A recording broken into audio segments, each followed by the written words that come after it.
All right, so let's talk about Earth Day. I love Earth Day because it's a day that I don't think they're going to continue having in the future, because it's just got to be so embarrassing, because we've gone through so many Earth Days and we have so many records here on, I have the Audiotron 3000. So every time one of these climate conferences rolls around, you get a bunch of people who get in front of the media and they make all kinds of just scary predictions. And then people like me who love to rub it in their face, gather up all these old predictions and we can go play them. Here the environmentalists on Good Morning America were predicting the ice cap would be gone in just 4 years. Problem is, this was back in 2007. Now, you may already think you know that the Earth is warming up, but NASA now says the Arctic Sea could be completely ice-free during the summer just 4 or 5 years from now. Only a year ago, scientists shocked their peers by predicting Arctic ice could be completely gone by 2040. Are these NASA scientists, are they still employed by NASA? Do they get to keep their job even though they lied to you and got it totally wrong? Do they? Because it's not just Chris Cuomo and Good Morning America that said it. This was something that Al Gore repeated, the no more Arctic ice thing, over and over and over. Starting in 1970, there was a precipitous drop-off in the amount and extent and thickness of the Arctic ice cap. It has diminished by 40% in 40 years. And there are now 2 major studies showing that within the next 50 to 70 years, in summertime, it will be completely gone. It will be completely gone. He said it again. Wait, wrong one. He said it again 2 years later in 2008. Many scientists predict shockingly that the entire North Polar ice cap may be completely gone during summer months during the first term of the next president. Dude, I have just folders and folders of sound bites like this, of all these global warming predictions, and they're all wrong. And some of them have already passed, like the ones I was playing there. Also in Inconvenient Truth, Al Gore told you that in Glacier National Park in Montana, the glaciers will be completely gone by 2020. Well, here we are in 2025. They're still there, aren't they? This is happening in Glacier National Park. I climbed to the top of this in 1998 with one of my daughters. Within 15 years, this will be the park formerly known as Glacier. Yeah, it's still there. They actually had a sign up that they had to change in 2019, and they just scrubbed that little part out. And it's... Fast forward to today, there was the San Francisco Climate Fest or whatever this week, and the local ABC affiliate was reporting on Al Gore's speech there. He sounds a little different, but it's the same message. Our Constitution, written by our founders, is intended to protect us against a threat identical to Donald Trump, someone who seeks power at all costs to get more power. I kind of like the Foghorn Leghorn version better. Well, if the baby has a fever, you don't tell them the crib's flame retardant or something like that. My favorite, though, George Carlin. This is kind of my stance on environmentalism. The planet has been through a lot worse than us. Been through all kinds of things worse than us. Been through earthquakes, volcanoes, plate tectonics, continental drift, solar flares, sunspots, magnetic storms, the magnetic reversal of the poles, hundreds of thousands of years of bombardment by comets and asteroids and meteors, worldwide floods, tidal waves, worldwide fires, erosion, cosmic rays, recurring ice ages, and we think some plastic bags and some aluminum cans are going to make a difference? Make no mistake, if someone is predicting the apocalypse, it is based on a false religion. Whether it's a Christian, the ancient Mayans, or Al Gore, that's just a religious belief that gets disproven every time it's tried. My next guest is the great Jim Varney from Real Clear Politics. Jim, I wanted to bring you in to talk about this due process discussion here. There's a newfound interest in due process, and I think the problem that most of us see that's not really being given a fair hearing is the idea that the previous guy can let in 20 million people illegally, but in order for us to remove them, each one of them is going to get their own due process hearing before we can deport anybody. Well, that kind of just prevents deportations, period. So if they can come here without due process, shouldn't they be able to leave without any additional due process? Because most of these people have already been adjudicated in some form. Well, I think the thing to do would be to figure out some way to do it on a massive scale so that it doesn't have to be an individual thing. You could either have Zoom meetings, or you could have a judge go to one place that's filled with them. But I mean, obviously, all of these things are being thrown up as obstacles to try and prevent Trump from carrying through on his immigration policies. And it's interesting to see how riled up people get about it, because like all these things, I think you and I have talked about this before, like all these things with Trump, it seems they feel like history began on January 20th or 21st of the year. And it didn't. It's not like Trump came out of nowhere and just started doing these things. And it's not even really that a lot of these things are crazy. It's more like what was happening the last 4 years was crazy. And he's trying to stop it or undo it. So I do think that, due process is a core constitutional principle, and I think it should be honored. I'm not sure that it applies to every illegal immigrant. I mean, I long considered it something for American citizens. I suppose it does extend to anybody who's actually in the country. I don't know about that. I'm not a lawyer. But, I think this is a very weird hill for them to die on. But, look, everything that Trump does is a crisis, right? So every day, and that's what it's going to be for the next 4 years. I guess 3.5 years, what we got left. Every day is going to be a crisis, is a constitutional crisis, threat to democracy, literally Hitler. But how many of these congressional representatives are going to go visit this fella down in El Salvador? I don't think that's a good look for them. I guess is there 4 down there now? And I think one from Oregon said she's not coming back. Yeah, Maxine says she's going to stay until Abrego Garcia comes back. So, okay. Right. Which strikes me as something that the Democratic Party wouldn't like, because I don't think they have voting from proxy. Remember that other one did the stunt with the baby from Colorado? Mm-hmm. So it's like the Democrats are losing a vote if she stays down there. I honestly don't get it. You'd think that they would be, if they were going to do kind of photo op protests, you would do it at immigration court or something rather than down there. Or you would find somebody who had been mistakenly deported who should come back or had some status here. But Jim, it polls so poorly. Even a majority of Democrats support the mass deportations, and so who do they think they're winning over with this? Well, the thing I think they're playing to, James, and if you look at it, is the left of the Democratic Party is controlling things, right? Like I was just hearing about how much trouble Schumer might be in. I still can't really wrap my mind around AOC winning statewide or national election, but this whole Bernie AOC, this private first-class oligarchy tour thing that they went on and all. Oligarchy tour, yeah. Conversation. Yeah, that's what's driving the conversation these days in the Democratic Party. And consequently, you've got the far left. They are in the driver's seat. They are controlling the narrative. They're encouraged by the people in my line of work, most of whom are left of center, well left of center, and moderate voices, or the type of people that you're talking about that might be in the polls showing those numbers, they don't have a voice.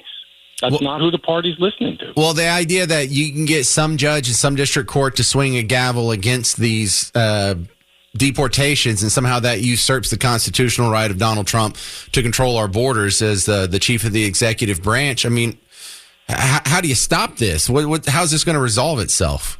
That's a remarkable development, isn't it? I mean, the idea that district court judges should routinely issue nationwide injunctions on things, or that they should be able to micromanage elements like foreign policy, which the Constitution clearly gives to the executive. I don't know that's the constitutional crisis, not what Trump is doing, but these district judges who are just untethered and raging wild with these, national injunctions and stop orders and everything. The Supreme Court, I don't know what to do there, right? I mean, I guess it's up to the Supreme Court to say, this has to end. You got to stop that. But you also could see more action, I think, from Congress. And I think you and I talked about this before. And here's something I think Republicans aren't really doing the job. I mean, legislatively, you could fix some of this by taking away judges' powers to rule or to issue these injunctions, okay? I mean, all of that stuff has been carved out by a very smart and active judiciary going back to Marbury versus Madison. So it's not just the Supreme Court, which I don't think conservatives can really count on. It's also the legislative branch that needs to take action, because it shouldn't be happening that one district judge in one state is making national policy. That doesn't make any sense. Well, real quick, my next topic that I'm going to ask all the people listening to answer on is, should Harvard be getting $2 billion in tax money per year? I had no idea it was that high, and that sounds ridiculous. They only have 20,000 students, Varney. Right. Well, there's two things going on there, James, right? One is the demands, or whatever you want to call it, that the Trump White House sent to them. And I think a lot of that is crazy. I do not think the government should be running the universities. I think Harvard should have a free hand to do all of these things. But then why give them all this federal money? If they're a private school and they want to do things their own way, which I support, there's no reason that billions of dollars should be given to them. And I think we talked about this before with tariffs, right? You assume that a lot of this is sort of the beginning of negotiations. But I don't know. Everybody seems to be digging their heels in, and nobody's meeting in the middle on any of it. So I don't know how that one gets resolved. All right. James Varney, Real Clear Politics. I appreciate your expertise, sir. Thank you very much. Following a pattern on today's show, we have some people out there who are falling all over themselves to take the side of the guy who did the stabbing in the Frisco track meet. We have other people who are taking the side of the guy down in El Salvador who's an MS-13 gangbanger and domestic abuser and human trafficker, and just falling all over themselves to get him returned to the United States. And this next one, similar story.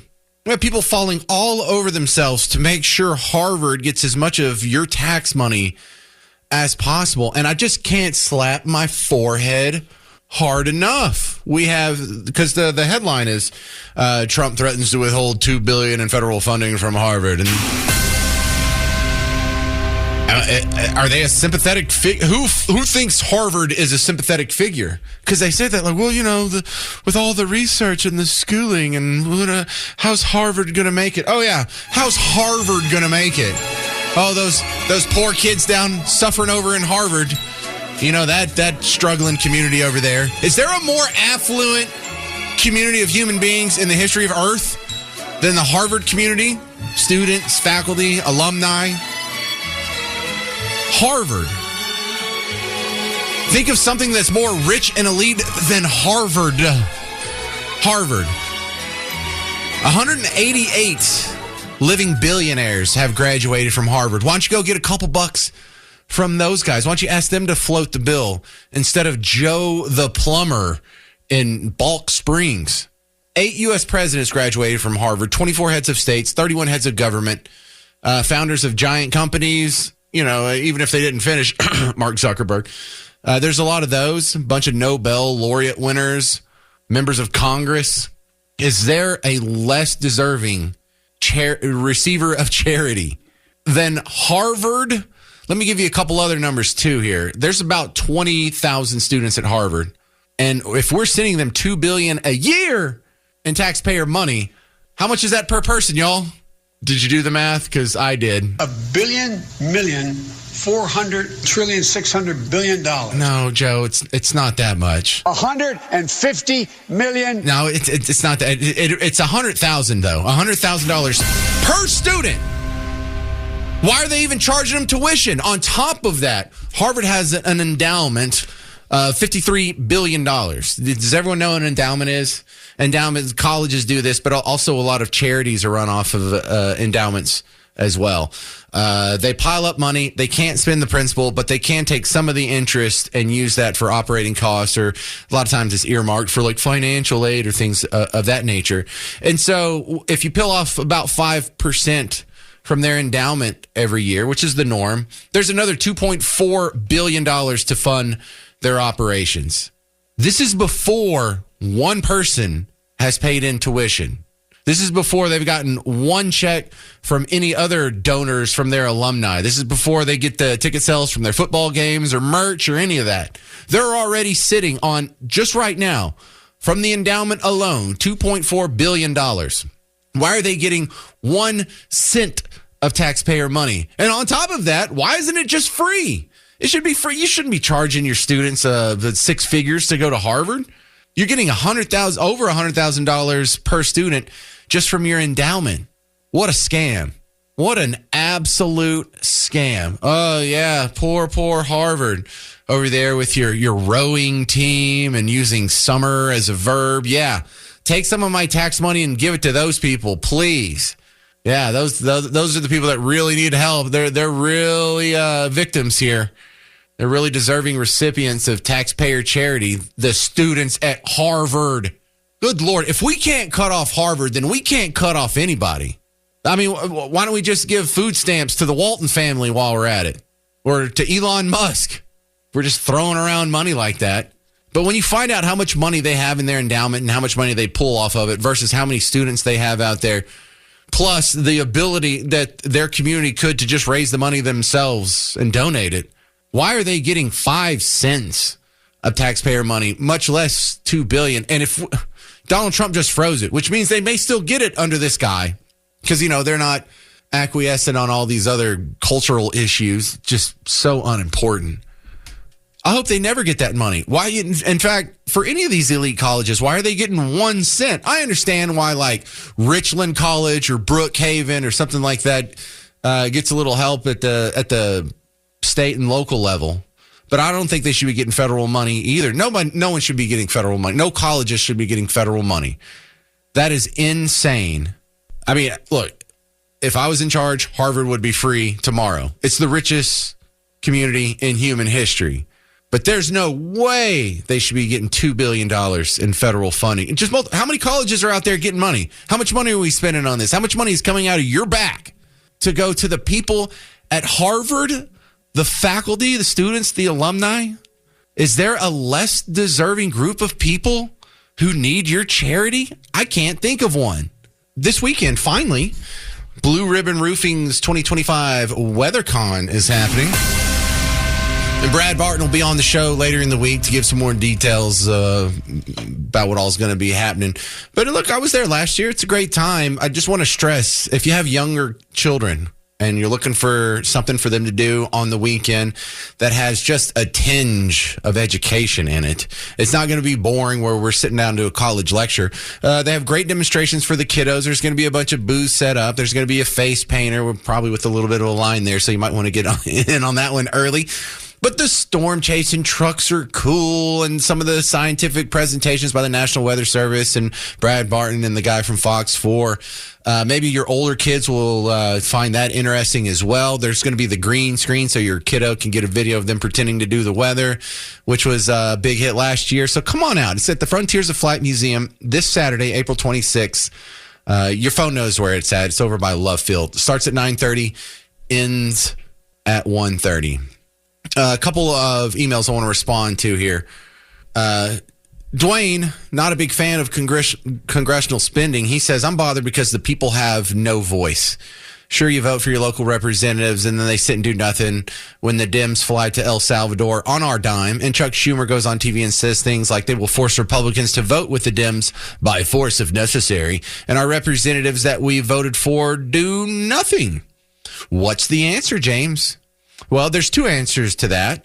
Number one, if you don't like the Republicans that are going up there, if they're not representing your principles or fighting for them hard enough, you get rid of them. And I mean, in the primary process. And if you can't beat them in the primary process, or someone else goes through the primary process that doesn't match your values, your other option is to start voting for a different party. Well, I'm not going to vote for the Dems. Well, I don't blame you. I don't want to vote for the party of everything from slavery to the Trail of Tears to Jim Crow to segregation to, the what's his name? George Wallace.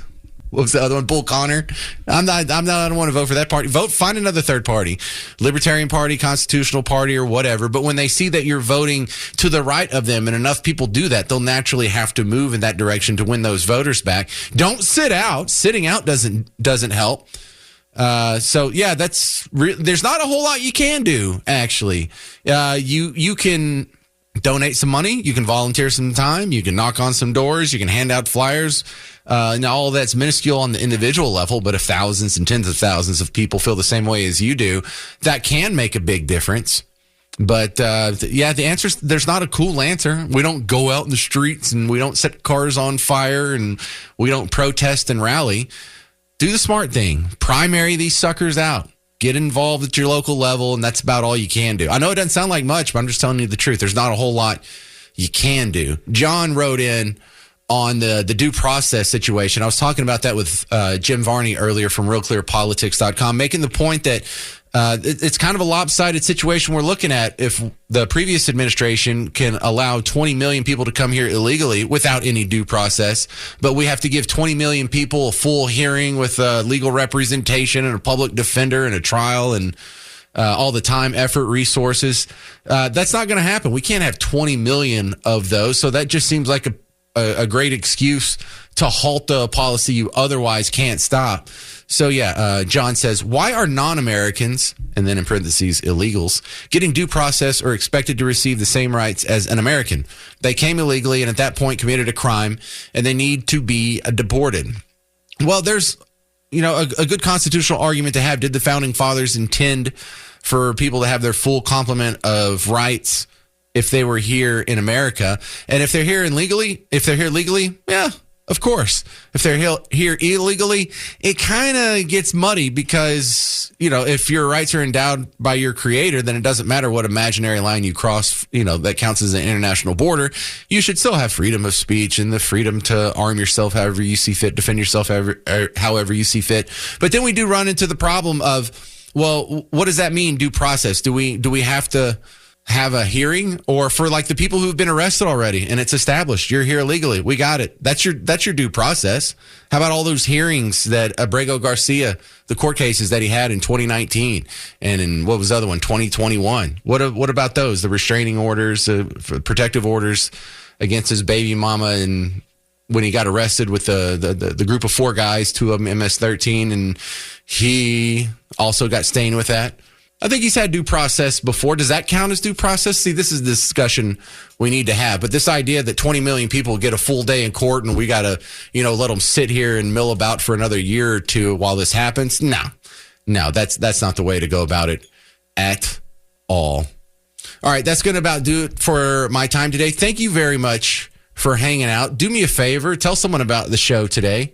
If you see my stuff online, floating around on X or Facebook or YouTube or whatever, give it a like, give it a share, give me a subscribe. Every little share helps so much. Help me grow this show. I like to keep this job. I'm James Parker. This has been The James Show, News Talk 820 WBAP, now on FM at 93.3.